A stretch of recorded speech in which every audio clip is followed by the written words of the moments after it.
I made a list of the things I'm most worried about. And it's a long, nasty list.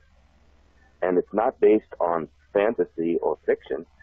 It's based on all the things that are collectively happening all at the same time this very evening somewhere on the planet. In other words, the list of conditions that we're going to talk about. Okay. Will be manifesting to their completion somewhere on the planet. I'll leave it go at that. All right. Let's start by considering the facts of the world's overpopulation. I mean, just start there, for instance.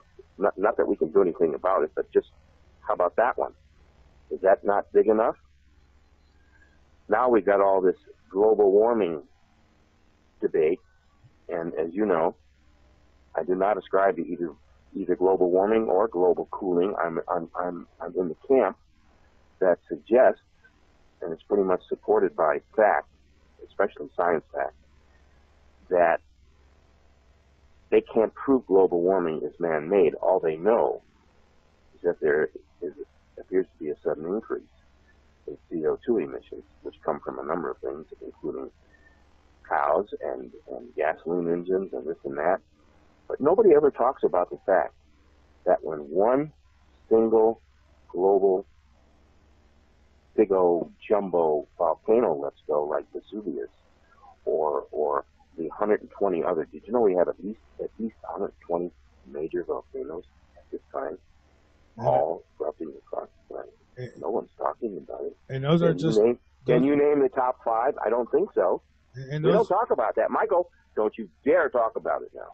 Those are just the ones on land, right? We're not even considering the ones under the ocean. Yeah. Well, what's happening is the Ring of Fire is coming alive. Okay? And we'll talk, maybe tonight would be a good night to talk about the Ring of Fire. But I want to go on. So, my second one was this global warming initiative, which has been a real moneymaker for many, many, many people. We don't have to name them. We already know who they are. And I believe that our planet is simply going through a state of very confusing signals from the sun. So let's start there. Let's go there, all right? Everything and anything that happens to this planet has to do with its connection to the sun. Without the sun, there would be no life on planet Earth. There would be no life on Earth. Earth would probably be a frozen void completely. Its oceans would be solid ice, thousands of feet thick. Without the sun, nothing good comes upon the Earth. I've been proposing since, how long have I been talking now? 8, 9 years at least, right? 7 years? Yeah, it's been 7 years. All right. After the book's been released. It was released in 2007. The book we're talking about is The Arrival and Return of Planet X. And it covers a span of time from 1983 to the present. And the way I left the book in writing, I left the present to be looked at as any day following the last day you wrote the book. In other words, once you have read that book, and everything that you experience, which I'm going to talk about here in this one paragraph, you will have experienced by reading the book, and then when you're finished, you'll suddenly see it all play out before you. Because now you'll understand what's driving the planet to its apparent confusion and undecidedness and weird winters and hot summers and changing ocean currents and huge global impact situations, such as the jet stream being forced almost 1,000 or more miles off its normal range of flow across the United States and around the rest of the planet. Look at Buffalo. Look at that. So it's 7 to 8 feet of snow in some areas. Yes. There's obviously something wrong. And my sympathies go to Buffalo. I used to live in Chicago. I hated Chicago weather in the winter. It was dreary, Michael. For 2 months at a time, you never saw the sun. Never. Anyway, there's something really, really, really wrong with the weather systems that are driving this planet. Now, why aren't we talking? Why isn't NASA openly investigating that? What's causing these weather aberrations? Exactly. We all know what it is, but they won't discuss it. There's no such thing as global warming. There's no global cooling. Right now, we're going through phases of both super warming and super cooling, like we're experiencing at this moment. It's cold all the way down to Florida. That's very rare these days, or should be very rare. Now it's becoming quite common. So, I think that there's no such thing as global warming. What's happening is the sun is being perturbed. You know what the word perturbations means? I certainly do. I've had six kids. It happens. Yeah, well, I'm talking about one heavenly body affecting the other because of its mass and its electromagnetic field. What we call them, one mass object, one huge magnet affecting another magnet. You see, we're one huge electrical magnet planet. If you only understood how brilliant it was, whoever designed, Michael, hey, everybody out there, can you imagine the scope of the computer program that had to be designed to create just the Earth? Just the Earth.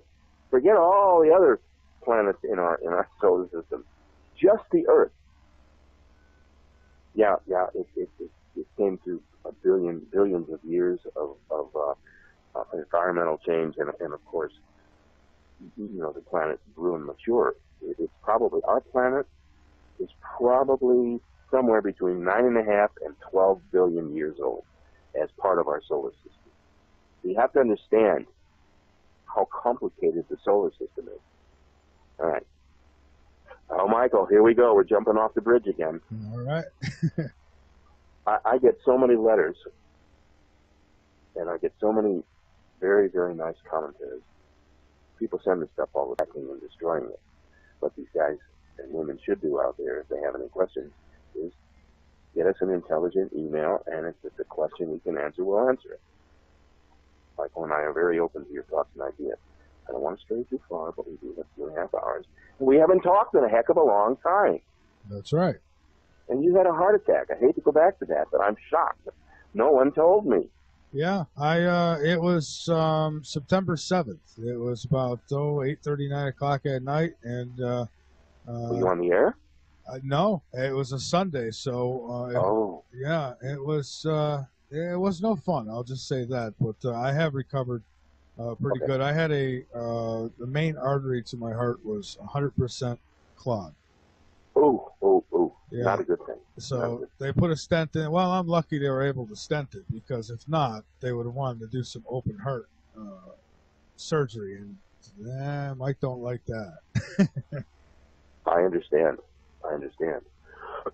Well, I'm very happy that you are here and that you're functioning and that you're well and that you're eager. So let's continue. All right. I want to close off this global warming, global cooling issue. Whatever affects the sun from space, the sun will either react or replenish or it will rebalance itself, because the forces that are affecting the sun right now are from this mysterious body, which we've agreed with is called Planet X, but it's really not. It's wormwood that's talked about in the book of Revelation in chapter 8, verse 11, and the name of the star is wormwood. We're not going negative. We're not negative. No, we're not going to go negative, nor are we going to go religious. But all of my research over dozens of years, traveling all over the place, talking to some really great people, there is no way to separate, at least in terms of the mystery of what Planet X is. There is such a tremendous biblical connection that it's another reason I wrote the book. And by the way, I told all about what it was in the book. It's just kind of a mystery. By the way, it's not only is it educational, but I wrote it as a mystery. Well, let me ask this real quick. There's a code in there just toward the end about the dates that you and I have been talking about. I wrote about those 7, 8, 9 years ago. Go ahead, Michael. I wanted to ask, how do we know for sure that, see, for me, I know for sure that our ancestors seen something in the sky. They wrote about it. Nibiru, call it what you will, but something happened then. There's no question about that. But how do we know that it wasn't just that one-time thing and that it's not coming back again? Or how do we know it's not parked somewhere nearby and never left? Let's go back to its origin, real quick. I'll try to do this. How much time do we have before the break?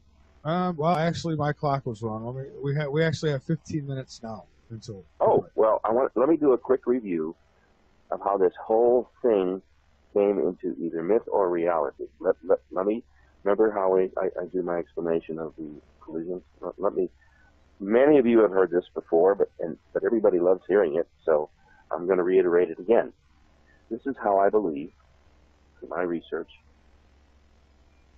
and my emotion involved, and all of the evidence that I've seen, read, and touched.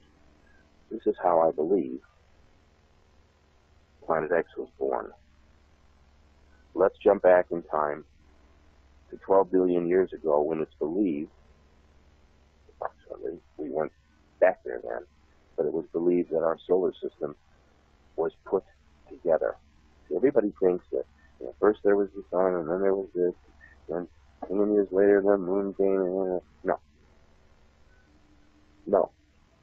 The Earth was put to the Earth and all of the planets in their perfect alignment, in their perfect position, left the asteroid belt because there wasn't one. There were originally 12 planets that were designed to fulfill and serve this solar system. Okay. Notice I didn't say for mankind. It was for the solar system. It had nothing to do with mankind. That comes way, way, way, way, way later. There were originally 12 planets in this solar system, and there were 3 suns. Our system is a tertiary star system, one more beyond binary, which, by the way, most solar systems or grouping of planets that we've discovered so far all seem to have at least 2 suns or more. Yeah. Okay? That's just how it is. And in our sector of the Milky Way, it's even more apparent because we have found this to be the common figure, not the unusual one. So why would it seem so strange that there might be 3 suns associated with the origin and the construction of our solar system? We have Mother Sol, the sun we see and love every morning, rises in the east. Didn't always, by the way, but now it rises in the east. And then we have the big blue-black giant, so powerful, so big a star, it could almost be its own black hole, but it's not.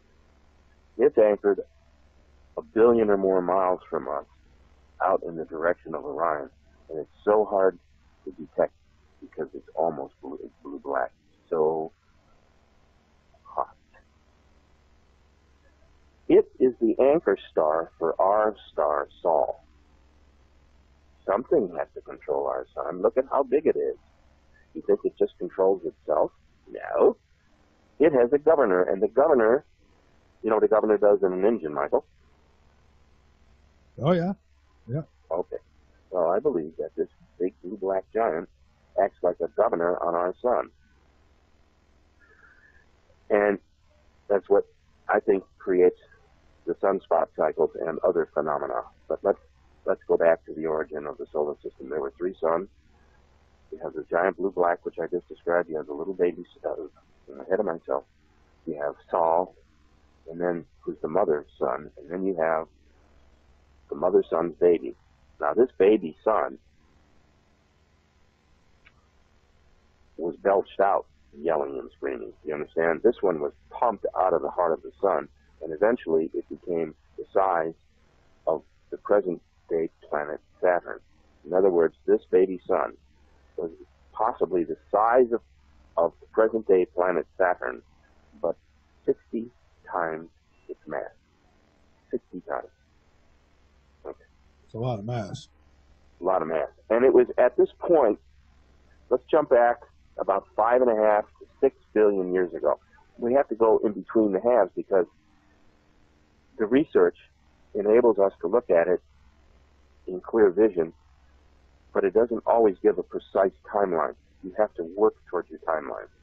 Yeah, I guess that would be a subject for another show, wouldn't it? Yeah. All right. So the timeline on this one says that about 5.5 to 6 million years ago, our solar system was well on its way to becoming a functioning, working, livable, on some planets. By the way, we believe there were at least 2. Mars and Earth had life and water on them, and little Venus also was a very tropical planet with water. But then the terrible thing happened. So we believe that there were at least 3 planets capable of bearing life. That was the original game plan that whatever or whomever the God force was that created it had it all figured out way before it happened. Now, some of the other planets were gaseous planets, which we know about. And there was this very weird, strange, colossal piece of rock, which the ancients named Marduk. And Marduk resided between Mars and Jupiter.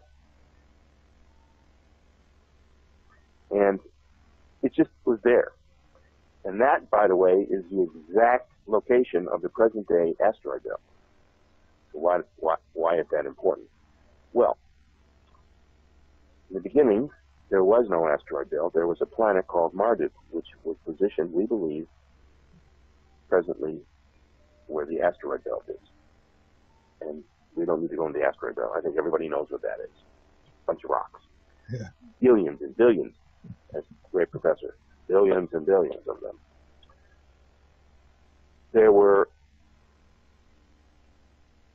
possibly one other living planet called Nibiru. Now we're gonna plot into the story a little bit deeper here, because everybody thinks that Planet X is Nibiru, and Nibiru is no. It's not what Zechariah Sitchin said, or that's not what he wrote about. He claimed that there was, and it was called the 12th planet. The question is, if it was the 12th planet, where was its position? That you have to ask. If it could have been the 12th planet, because there were rumored to be 12 planets, at least 3 or 4 with life. And if Nibiru was also being groomed as a planet with life, then the next question to solve is, what about Nibiru's connection with the Nephilim and all the stories in the Bible? And you see how treacherous a road this can be? Oh, yeah. I mean, I didn't make that connection to create cacophony, you see? Right. Everywhere I turn, there's a biblical implication. Somewhere, somehow, as hard as I tried. Michael, I tried for 6 years not to thread the needle through the thread as good as I did, because when I got the mitt done, not only had I sewn my hand shut with obstacles, trying to figure out what I was trying to figure out, that I didn't see the answer staring me right in the face. And what tipped it all off, because I've been working on this book, I don't know, 8, 9 years, maybe 10 years altogether, writing, researching, notes, stuff.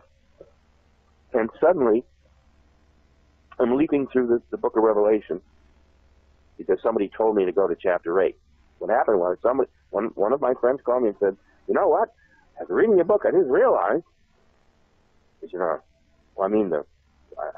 thought I realized that this all had to do with wormwood. It's right there in the book of Revelation. I was not even aware of its connection until I got this call from this friend of mine, and there it was. And I started reading chapter 8, and it's all about the tribulation, the Earth's tribulation, both from natural forces and man-made tribulation, as in the end times. Okay, so I get to chapter 8, and I suddenly see the word, and the name of the star is wormwood. This is after all the other religious and scientific evidence merged, and there was no getting away from it. An atheist, a devout atheist, would have to admit to the truth of what I was presenting. And it all fell into place. And the cornerstone was the book of Revelation and this whole thing with wormwood, because every 3,600 years, this phenomenon occurs where the celestial body sometimes plays havoc with our solar system, because it was originally part of it, which is what I'm going to get to. I think I want to save that climax thing until after the break, and I'll work our way up to it. How's that? All right, that sounds good. Tell you what, why don't we take that break now? Right, so we are back. We've got a whole lot of time. We don't have another break for an hour, so let's do this. All right. Well, first of all, the message is the message, but I have to commend you on your bumper intro. That was brilliant. I've never heard it before. Well, thank you. You produced that? Yeah, I put it together. So it was brilliant. Well, how many overlays were there? Actually, just a few. I kind of got lucky with it. I had a little time when I'd hooked things up the other night, and I just started searching, and I came across a few pieces, and I said, boy, would these be good, really good together. So together they are. You are one strange dude. Yeah, I like being strange. Strange is great. No, I loved it. I loved it. You know that I too have a background in music, besides all this metaphysical mumbo jumbo stuff. Like Shirley MacLaine. By the way, I have a fabulous experience to tell about a situation with Shirley MacLaine. And by the way, I also did her radio show. She was very, very sweet. Nice. Yeah. Anyway, I suddenly realized about halfway doing the research on this book that I was starting to have kind of a religious awakening experience after years and years and years of, I really don't need anything because I'm not really that bad a person, coming from my Catholic, battered childhood. We won't talk about me and the nun again, will we? No, we better not. So, this sweet little innocent, you realize I went to confession 7 mornings a week. I went to communion 7 mornings a week from kindergarten until about 5th grade. Yeah, that's when the NSA had to sneak around. Yeah.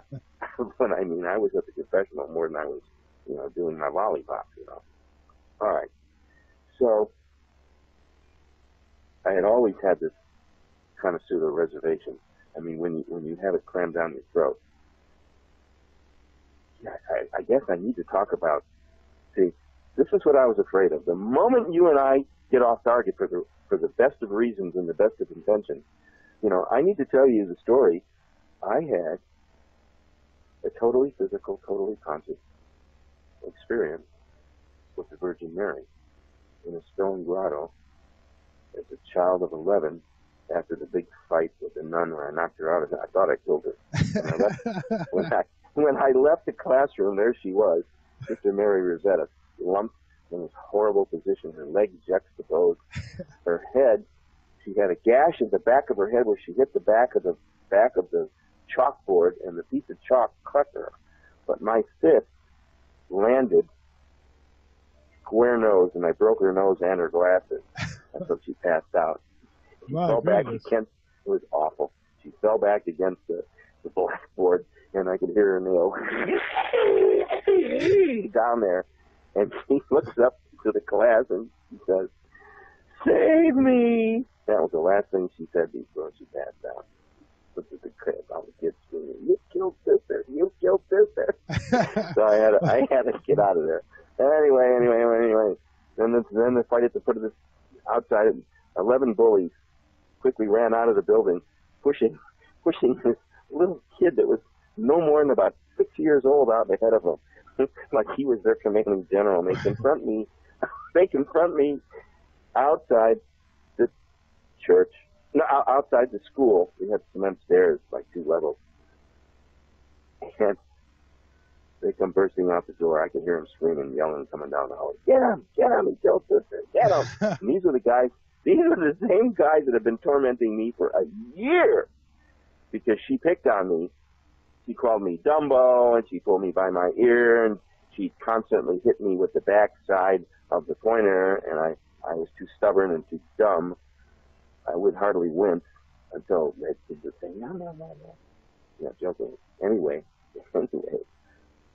So I had this big fight with these 11 bullies, and what do? They send this little sweet kid who his name was Benny, and I don't know why, but he befriended me in the playground. I'm much older than him, but he found a comfort in talking to me, and they shoved poor little Benny out at me, as if Benny is going to take me down. So anyway, after 10, 15 minutes of fierce fighting, I swear to you on Mother Mary's sancted vows that there was not one of them standing, and I'm the one who walked away, and the little kid who was so terrified waved goodbye to me, and I walked away. The kids ran up back into the school because it was raining like crazy, and I started walking to the park, because that's where I always went for refuge, was the park. Beautiful Palmer Park. But it's April, and it's cold, and it's almost foggy. It's probably no more than 45 degrees in early April. And I get castigated. I'm out of the school building, and I'm walking past the place where the nuns are in. What's that called, Michael? Not the nunnery. I know what you're talking about. Convent. The convent. So I had to walk past the convent. And as I'm walking past the convent where the Sister Mary Rosetta will probably be taken, if in fact I killed her, as I'm walking by, my little soul is saying to myself, and this is where they're going to bring her body. Remember that. What an awful thing to be thinking. This is how guilty I felt. Can I ask, what led up to knocking her out? Well, she beat up on me every day. And this time, what pursue? Oh, okay, I can do that in a minute. Okay. That particular day we were doing, I think it was World Global History. And it was how absolutely marvelous Columbus was and all the wonderful things that he did. And he discovered America and blah, blah, blah, blah. All the facts were wrong. All she was spewing at us was a generalized, oversized view of how she saw it, not how it was in reality. When in fact, Christopher Columbus was the first sailor to introduce slavery into the world. He brought back slaves. No one ever talks about that. Horrible. He also killed a lot of people too. Yes. So I listened to this stuff. And so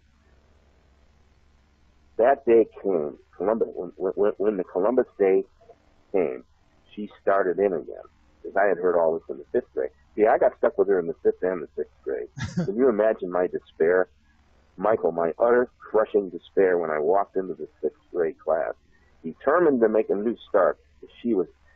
In 5th grade, she destroyed my entire world of the school. I don't mean to laugh, but boy, that's the settings of a good funny Christmas movie. It's like an Agatha Christie murder, and I got away with murder because I was sure I had killed her, right? Yeah. What happened was that day, she brought up the subject of Columbus again, and I'm not sure why she brought it up. All I thought to myself was, oh crap, here we go again. And I raised my hand, as much as me as the word. She said, now I want you to solve that equation. She said, and I want you to do it now. This was the equation that the class had no idea where she got it from. Nobody knew. And how I figured it out was my uncle. Remember I told you my uncle, the one that was one of the Roswell photographers? Remember? Oh, yeah. My Uncle Sam. Well, he helped me figure out the equation. So I just had it in my head, right? myself, yeah, I got the equation, and I'll be damned if I'm going to give it to you. And I took the piece of chalk, and I broke the piece of chalk, big, white, long piece of chalk, and I put it in the tray, and I said, you solve it. Well, she reared back, and she raised up. What she used to do is, you know, the big old thick pointers with the big fat handle and the thin points with the rubber thing on it? Remember those? Oh, yeah. Yeah? Well, she'd turn it around, and she'd have the skinny part in her hand, and she'd hit me across the back and the shoulders and the neck sometimes with the fat end.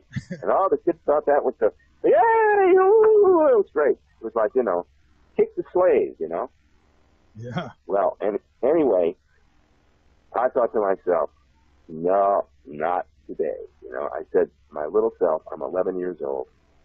In fact, I had a birthday coming up. I was soon to be 12 years old. I was going to be a big boy. And I thought to myself, hey, sis, not today, not this time.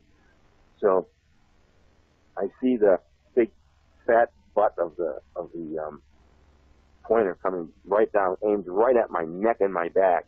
And I simply step back and I grab it out of her hand, pull it back. She totally loses control, busily spins out, and she starts flying at me with her hands and her fingers like claws coming at me. And I simply step back. Oh, this is horrible, Michael. And I nailed her with a punch. That spun her around, and as she smashed into the back of the blackboard, and it split all the way down 20-some feet. It split, Michael, from where her head hit it. It went all the way down to the end of the last row. That was probably $1,000 damage right there.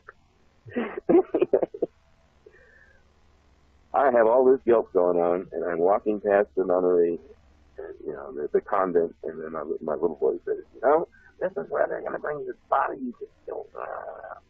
So the next thing you come to is this sunken, beautiful, white limestone grotto built in honor of and in tribute to the Blessed Virgin. And there is a statue, a pretty big one, 6-foot statue of Mary, and it's in traditionally, whoever painted it, they keep it up in her royal blue and her rosary in her hand and the halo and the whole thing. The statue, and it's really, really impressive, Michael. You almost have to say, wow, that looks like that's a real, you know, person. And it sits on a white altar. And then there is a whole row where you can kneel and make a petition and say a prayer and light a candle, etc. You see? For the grotto. It was a grotto to the Blessed Virgin Mary. Well, I would often go there in my moments of terror with the nun, because that was the only place that I found solace and peace and quiet, away from her brutality, was to go there. And I was fine. I'd be able to refresh and go back in and take the rest of the afternoon and some crap from her. So it's raining like I'm soaked to the bone. I am absolutely, utterly soaked. I've got my coat in my hand. I should have my coat on my shoulder. I'm dragging my coat. I've got my books. The book bag is torn. I had a really nice leather book bag. It is torn. And I'm approaching the grotto. And I look in, and it's pouring rain down in the grotto. Pouring rain on the statue. And there were candles, but of course they were all wet. And I thought, well, you know what? It's been a really crappy day. Maybe I should go down, even in the rain. Come on. Get down on my knee on the stone and beg the forgiveness of the Virgin Mary, because I just killed one of her nuns. That's what my little heart was telling me. She sure looked dead to me. There was blood everywhere. So, walking by it, and I had this unbelievable supernatural urge. My body just turned immediately abreast the middle of the stairwell, and I started walking down without even knowing why or what force brought me there or made me do it. And I cleared the first landing, which was about 3 steps, and when I hit the second landing, better get ready, everybody. As if we threw a light switch.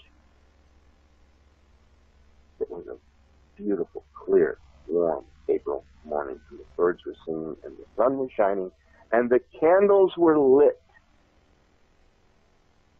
And I was totally dry.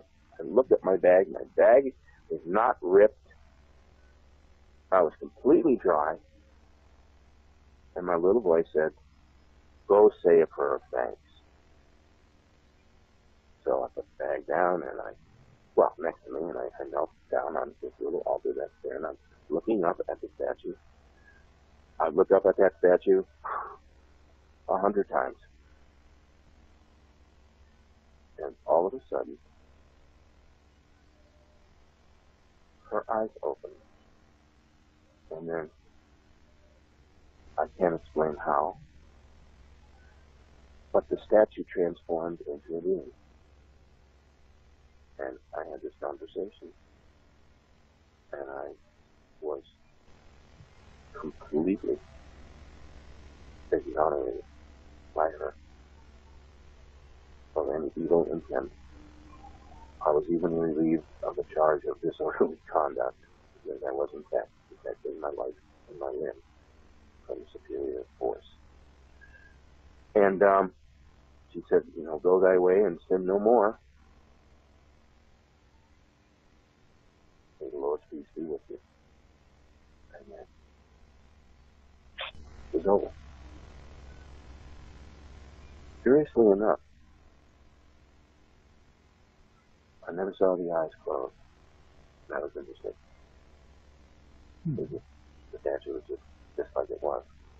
Has anyone else ever reported the statue doing these things? I heard about, I don't know if it's in Canada, but a similar statue that has been, they've said that it's cried, tears of blood, things like that. There are many, there are actually many such places and sites and relics. No, not to my knowledge. I very, very, very, very rarely tell that story, by the way. Most people couldn't quite put a handle on that. I think I've heard it only one other time from you, Dr. Rand, and it was quite a while ago. Yeah, well, that had a profound impact on my life. And suddenly, I never had any doubts about anything concretely religious. But after that experience, there was just this period of withdrawal from the church in general. I'd go to Mass now and then, but my heart wasn't really in it. And then I just stopped. And I tried to make myself morally accurate and spiritually aligned and all that stuff. Not excluding God, but just not being thrust into it. And then the whole thing with the thing, Quetzalcoatl's tomb. You know who Quetzalcoatl was? Not offhand. I've heard of him. Quetzalcoatl was the legendary serpent god of the early Central American Indians. You think of the Peruvians and all of those. They all had this common denominator with the serpent god, Quetzalcoatl. Well, I was fortunate enough. Oh, my misadventure. What brought me to Florida? Here we go. I guess we're getting ready for the Bermuda Triangle part. I was very fortunate in that I was a research associate and guiding associate of the late Dr. J. Manson Valentine and the award-winning book author Charles DeWitt. I was part of their research team as they were writing the Bermuda Triangle book, which is a legendary book. I'm sure you're aware of that book, Michael. Mm-hmm. Okay. Well, I was able to fly with them and dive with them and swim with them, and we discovered relics and shipwrecks, and we even found the pirate ship once. And actually had to flee for our lives. Long story, that's another show. And I came to realize that what Berlitz and also George Van Tassel, the guy who built the Integratron. Boy, there's a show. I lived out on the grounds of the Integratron for about a year and a half. Talk about UFOs and ETs and everything. That's another show too. I realized that this whole thing was coming together. All this mumbo jumbo stuff, me, that I had experience at 11 on the ship up in Canada. We talked about that. That was been covered on 2 or more shows ago. Oh yeah, yeah. All right. Being contactee, you very quickly come to understand the thin veil of reality between the truly bizarre and the real, quote, UFO lore. Most people still chuckle, oh, what they need to learn. All right. We are facing a period in the next 16 to 18 months that may be testing our true metal. I want to get to reading this stuff, but how much time? We still got, what, an hour and a half? Yeah, we do. And we got another half hour. I'm just having fun break. talking with you. It's not like, oh, we have to do an interview or we have to do this. But I do need to get to reading this material. Okay. What's all that conversation have to do with is the fact that the occult and the religious and the UFO and the scientific, they're all linked together. You can't have one without the other. That is how reality is on this planet. By the way, the ETs call this the planet of obstruction. Isn't that interesting? It is. Everything's a struggle here. All right. I want to finish a little baby son came about 4.5 to 5 billion years ago. A large rock, a huge asteroid, probably a planetary-sized asteroid. Okay, I'll use that as a description. Came roaring out of the void, and it was targeted to intersect with the planet's eclipse. And when you've been to a planetarium, when you look up and you see the sun, right? And then you see all the planets displayed. You've seen a planetarium spread, everybody out there, right? I sure have. And you see the 9 planets, and you see the asteroid belt, and you see Pluto, and you see everybody's out there. And what you don't see is the blue-black giant, and you don't see Wormwood. Okay. Wormwood was born from a celestial tragedy that happened about 4.5 to 5 billion years ago when this huge asteroid came smashing through the plane of the ecliptic of the solar system. And it was in opposite direction to its rotation. Okay.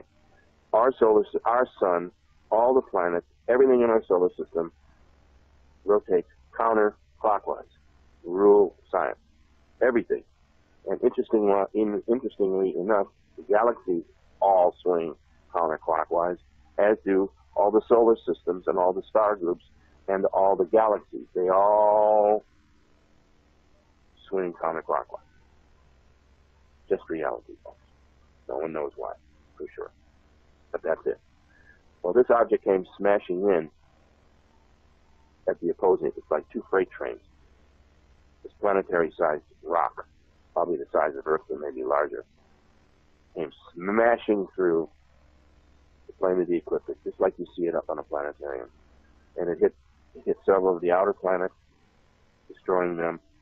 It may have dislodged, if there was a 12th planet, it may have dislodged Nibiru from wherever its position was in orbit. If there was a 12th planet, this is when it happened. And when this rock came through, it had a head-on collision with Marduk. This giant rocky planet Marduk is hit head-on of 2 freight trains with this huge rock. And it burst both of them into billions and billions and billions of pieces of space debris, which coalesced and became what we believe is the asteroid belt just outward from Mars. Okay. It further came in and probably hit Earth or glanced at a blow. It's the blow that is believed by some, including Dr. Valentine and Charles Berlitz, that a huge piece of this planetary debris from Marduk and the space monster hit Earth approximately where the Mediterranean Sea is. And it was shaped like the Mediterranean Sea and punched a hole right smack into the Earth, creating the Mediterranean Sea trenches, and the water just rushed in. And that's what started the planetary, the breakup of the continental landmass originally known as Pangaea. It was when Earth finally coalesced and became a land-based planet. There was one huge continent. It was called Pangaea. And we can go through the whole thing, and all the pieces come together, bring the Earth, put on a map, and it all comes together. Well, that's all true. It's all true. Okay. So, if that's the case, that was a seminal point in the history of our planet because it started to further define the breakup of continents. Okay, what does all this have to do? Well, as this huge piece of space debris is still careening inward toward speculations, but it does come back from the region of Orion and comes up and under the back side of the sun. That's why we really never get to see it that good. At least this time we didn't. We see it now, but with great difficulty and expensive photography.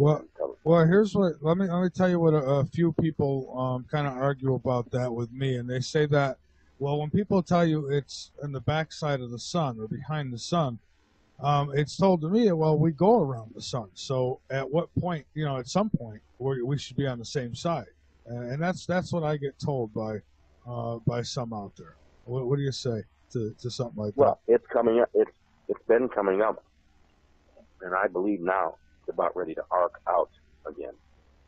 And this arcing out will be on or about September 18th, 2016. On or about that date, give or take 24 hours. And that date could signal a major global earthquake.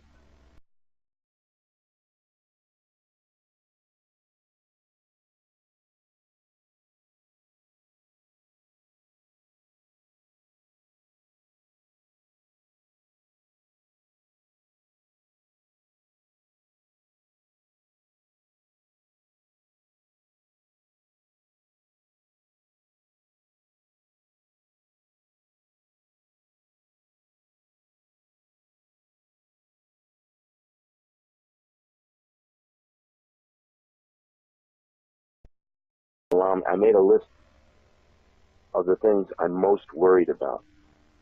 And it's a long, nasty list. And it's not based on fantasy or fiction. It's based on all the things that are collectively happening all at the same time this very evening somewhere on the planet. In other words, the list of conditions that we're going to talk about. Okay. Will be manifesting to their completion somewhere on the planet. I'll leave it go at that. All right. Let's start by considering the facts of the world's overpopulation. Just start there, for instance. Not that we can do anything about it, but just how about that one? Is that not big enough? Now we've got all this global warming debate, and as you know, I do not ascribe to either global warming or global cooling. I'm in the camp that suggests, and it's pretty much supported by fact, especially science fact, that they can't prove global warming is man-made. All they know is that there appears to be a sudden increase in CO2 emissions, which come from a number of things, including cows and gasoline engines and this and that. But nobody ever talks about the fact that when one single global big old jumbo volcano lets go, like Vesuvius, or the 120 other, did you know we have at least 120 major volcanoes at this time? all erupting across the planet. No one's talking about it. And those are just... Can you name the top 5? I don't think so. And we don't talk about that. Michael, don't you dare talk about it now. Those are just the ones on land, right? We're not even considering the ones under the ocean. Yeah. Well, what's happening is the Ring of Fire is coming alive. Okay? And we'll talk. Maybe tonight would be a good night to talk about the Ring of Fire. But I want to go on. So, my second one was this global warming initiative, which has been a real moneymaker for many, many, many people. We don't have to name them. We already know who they are. And I believe that our planet is simply going through a state of very confusing signals from the sun. So let's start there. Let's go there, all right? Everything and anything that happens to this planet has to do with its connection to the sun. Without the sun, there would be no life on planet Earth. There would be no life on Earth. Earth would probably be a frozen void completely. Its oceans would be solid ice, thousands of feet thick. Without the sun, nothing good comes upon the Earth. I've been proposing since, how long have I been talking now? 8, 9 years at least, right? 7 years? Yeah, it's been 7 years. All right. After the book's been released. It was released in 2007. The book we're talking about is The Arrival and Return of Planet X. And I covered a span of time from 1983 to the present. And the way I left the book in writing, I left the present to be looked at as any day following the last day you wrote the book. In other words, once you have read that book and everything that you experience, which I'm going to talk about here in this one paragraph, you will have experienced by reading the book, and then when you're finished, you'll suddenly see it all play out before you. Now you'll understand what's driving the planet to its apparent confusion and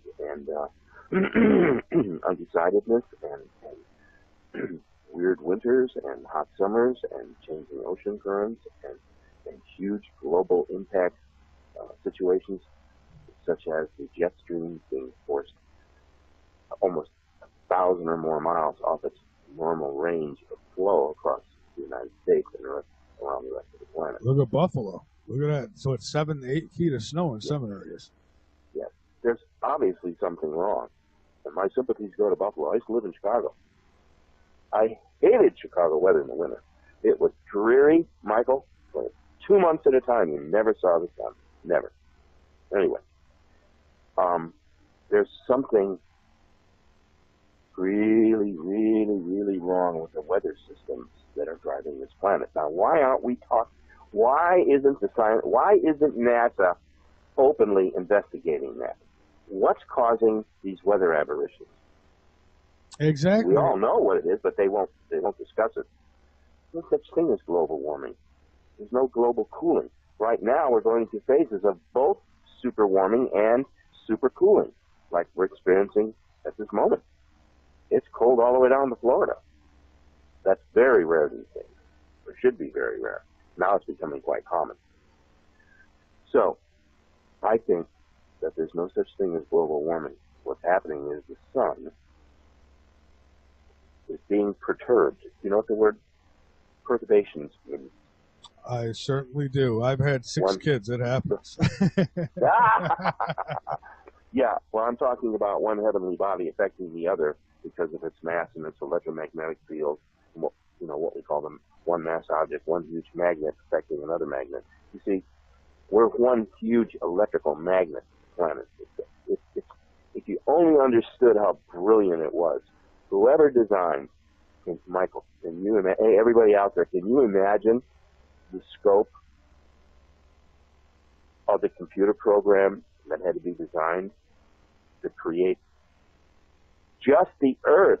Just the Earth. Forget all the other planets in our solar system. Just the Earth. Yeah, it came through billions of years of environmental change and of course, you know, the planet grew and matured It's probably, our planet is probably somewhere between 9.5 and 12 billion years old as part of our solar system. You have to understand how complicated the solar system is. All right. Oh, Michael, here we go. We're jumping off the bridge again. All right.